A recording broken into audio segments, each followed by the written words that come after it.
culture shock. You missed the first year and a half I was at Hampton, but Right. they used to call me what, because I didn't understand the different, like, people from Florida sound different from Kakalaki, and then you talk about NoCal, SoCal, African Americans. They used to call me what before you got there. They'd be like, what? You know me as, hey man, what's up, man? So I Right. always said, hey man, that was my thing. But before you got there, I was experiencing the same thing you were at Utah. Right. Being from, Kansas City, and then going to all black, HBCU college. So, culture shock is exactly right. Right. So we got used to that, and then you came to Hampton. How was that transition? So would it feel like at home? I mean, because we had a pretty awesome, tight squad. I mean, I'll let you talk about, like, coming into the family that, we had a family, man. It was serious. I would agree 100%. When I first got to Hampton and just getting to know the players on the team and seeing how tight everyone was together. But you saw a couple of our, my teammates before you got there and went to Hargrave, right? Like, a couple of guys that you played with before. So you saw a couple of familiar faces. So yes, I did. I picked going to Hampton University because of my old teammate at Hargrave, C.J. Bannister, who I played with. Bannister, hope you're watching. And that drew me to Hampton to say, I want to go back and play with him again. And the team looked good, they looked tight, and I wanted to be a part of that. Oh yeah, I mean, you probably played side by side with Bannister and Hargrave, right? Both no, not D ends. Oh man, sorry. Defensive backs. Defensive backs. These guys, try to race these guys. Not gonna happen. Yeah, well, that's crazy. So, yeah, man. So you came in. I remember when you came into Hampton. It was like real fast. You just went ahead and took your spot real fast.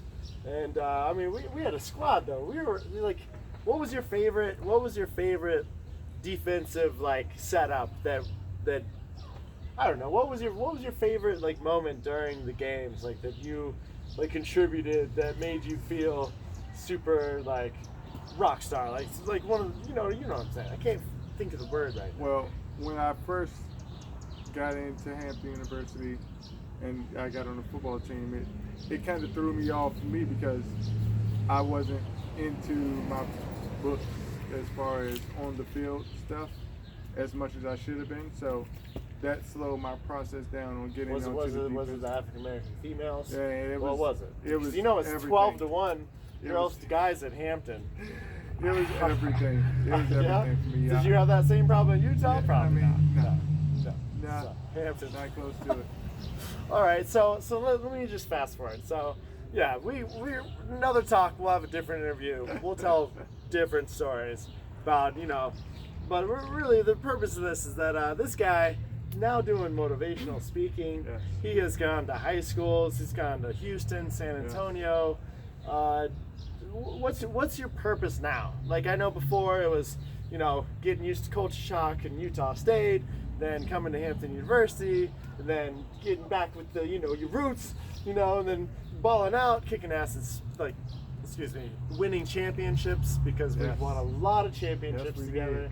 So I know that was our purpose then. We went to church together, we worked out together. We from what I know, we all we studied together too. Yes. So that was our purpose then. What's your purpose now?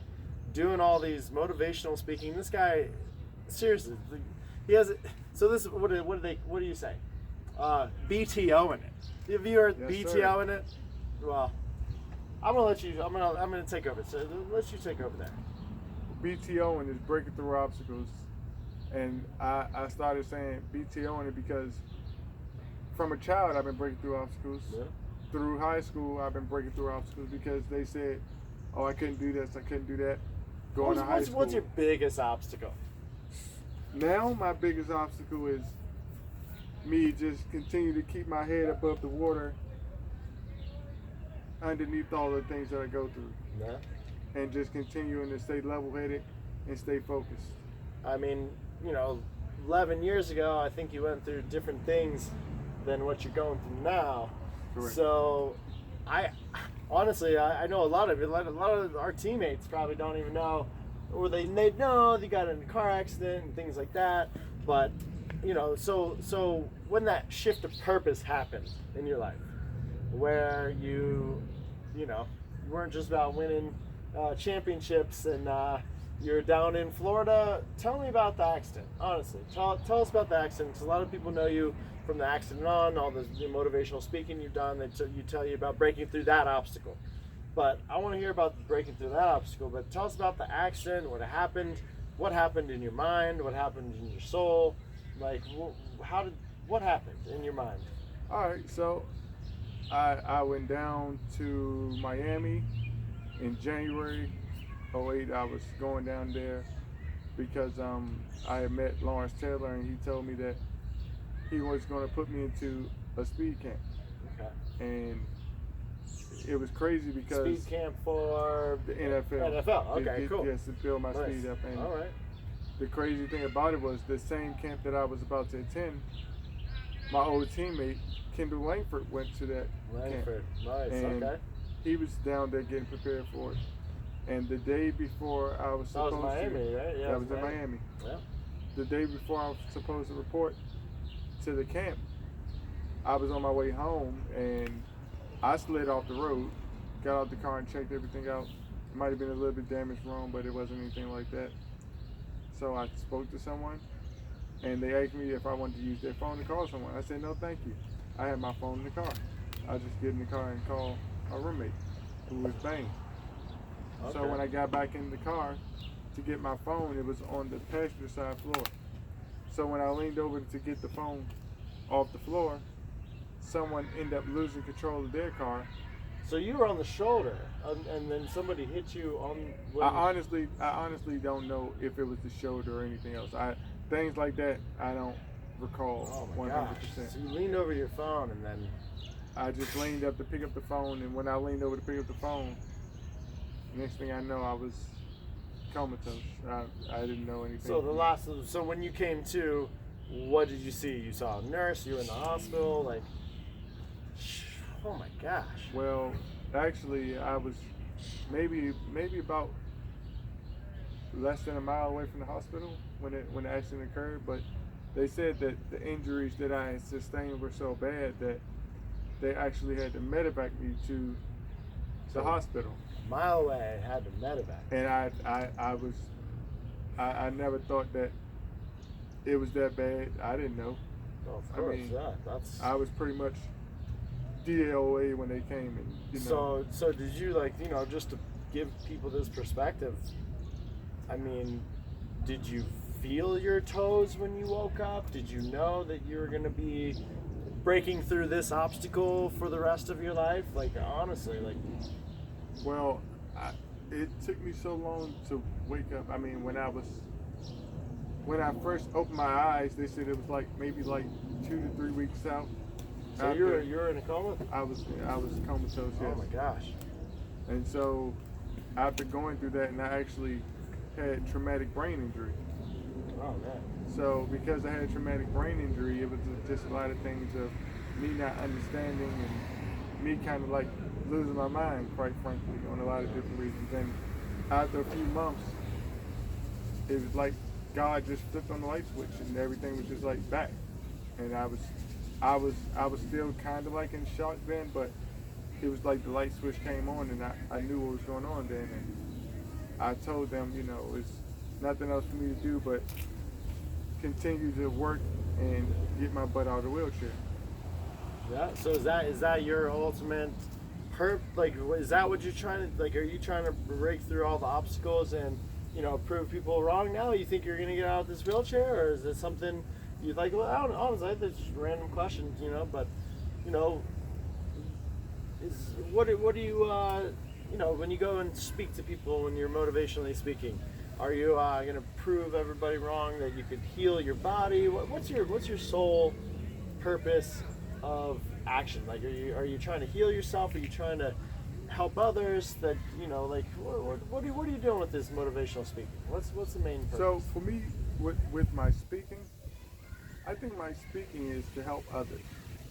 from youth to teenagers to adults to anyone that needs the help, that is pretty much looking for the help. I am sure enough willing to help them in any way possibly I can. Yeah. And I feel like some of the strongest things that I have, especially right now, are my words. And I feel like my words can impact so many others. And by me continuing to just praise God in general, and me doing everything that I can if possible, that I will be healed. And I've been saying that I'm not worried about it, because when in God's time, when it's time for me to get up out of this wheelchair, that will be what it is. I can't make it happen. I don't know when it's going to happen, but I believe in my heart that it's going to happen. That's awesome. Well, hey, yeah, man. You know what? I'm glad I asked that question, because there's miracles happen every day. You Yes, know, indeed. and it's just, man. I'm glad that you still have that Vaughn, Mansfield mind breaking through the obstacles. Definitely. So I mean, you have a family member that's starting a church or something. Yes, I mean, indeed. you're still active in the church and all these other things. So that's awesome. And so tell us about the church, and then do you have any other motivational speaking like events coming up, like we should look forward to? Well, my cousin is just about to start a church. I apologize, I don't have the address on me. I No, promise that's you, I all wish right. I That's would. it. And I mean, seems like you got it in your family. You got this, Man, look, this strong rooted faith. it's nothing but faith that has brought me this far in general in my life, because I've been nothing but, from a youth I was nothing but trouble and through other people's eyes, and people didn't think I was going to do this or that. So I got a good question for you. So I like to say, me and Miss Karma are finally becoming best friends, and it took a while to even out. I'm not saying, I lived like my Hampton friends. I was a little reckless then. I was like a little big-headed, and I grew to that, and we all develop different purposes and grow as men and women, and So I guess my question is, how have you grown? When is the biggest, like, what chapter are you in your life right now? Like, what's next for you? Are you trying to, like, is it trying to, praise God and have a miracle happen so you could just, like, prove them that you could heal, or is it motivational? What's your main, what do you want to do right now for others? Because you said helping others, that's the main thing. Like, if it's in God's hands, I would love to, like, I would love to, just, anyways, I got thrown off there. I was about to start cursing. But but anyways, I was just wondering, like, your purpose in life right now has changed. So now you're teaching others how to break through obstacles. What obstacles do you have now? Well, for me, I feel like my first obstacle is that in my thought process, I've been sitting down now for 11 years, and I have come tremendously so much further than what so many people have thought I would even come. Yeah. I mean, it's even striking to me sometimes how far I've come. I mean, I've moved out to Houston. I lived out to Houston for over a year by myself, and I was able to. This is after the accident. This is after that. Oh, my God. 2017. Oh. And What brought you out there? More rehab. Rehab, okay. More rehab to try to build myself up Okay. even better and stronger than what I was. Nice. And that took me to places to make me feel like now, especially, I can do all. Yeah. And then I just put that right back on my scripture side with God and say, I can do all things through Christ who strengthens me. Yeah. And it makes me feel so much stronger to know that I have that on my side. So here's a good question. You've always been a God-fearing man, like a, Christian, all these other things. I remember going to church with you, and I don't think you were in the choir though, right? You weren't. I wasn't in the choir either, but those were all the big dudes. Yeah. But yeah, so let's talk about faith. Like, oh man, did you have a time during that 11 years where you lost your faith? because you got your legs, you got your ability to walk taken from you. On a freak accident, like I said, to bring everybody up to speed. A lot of people don't know why, what happened. I didn't know why, and I've been your teammate. I just heard this story, kind of bits and pieces of it the first time. I didn't know that you were on, you were reaching for your phone and somebody hit you.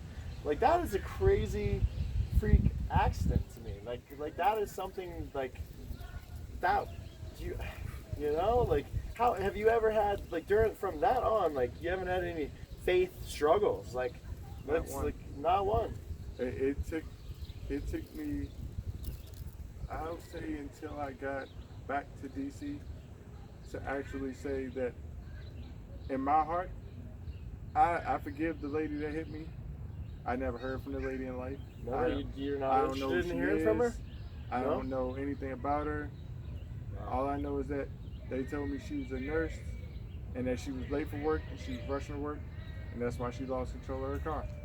Oh, man. And after she lost control of her car, she was trying to leave the scene of the accident so she could get to work on time.